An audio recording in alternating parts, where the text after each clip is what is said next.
J'avais pas raison? Bobby glisse son bras sous le mien tandis que nous passons sous l'arche.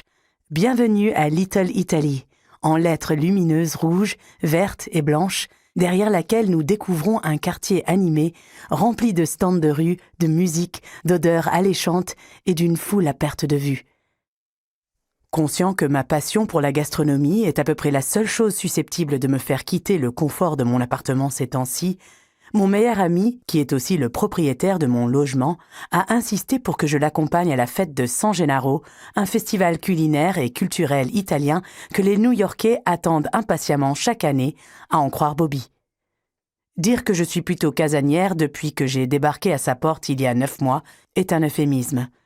Je suis venue en quête de changement, avide de découvrir le New York que je ne connaissais qu'à travers les films préférés de ma mère.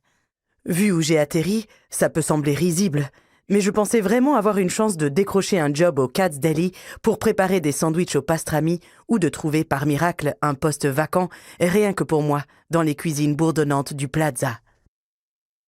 En fait, aucun des deux n'embauchait. Je n'ai même pas eu le cran de poser la question au Katz Deli.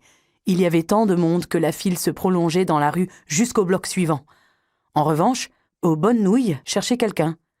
Bobby Hahn avait hérité de tout l'immeuble peu de temps auparavant, du penthouse de luxe au dernier étage jusqu'au miteux restaurant de nouilles asiatiques au rez-de-chaussée, bien qu'il n'ait jamais touché à un wok de sa vie.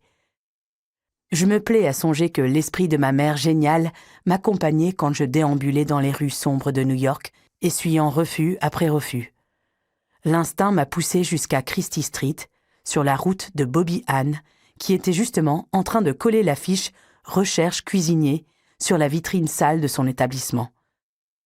1 heure plus tard, j'avais non seulement accepté le travail, mais aussi les clés du minuscule appartement vétuste situé juste au-dessus que venait de lui laisser sa vieille tante Reine des Nouilles.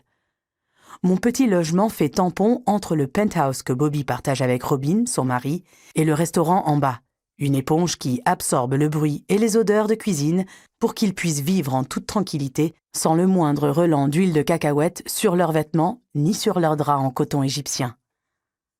Ce jour-là, je ne savais pas encore que j'avais aussi trouvé le plus grand amour platonique de ma vie.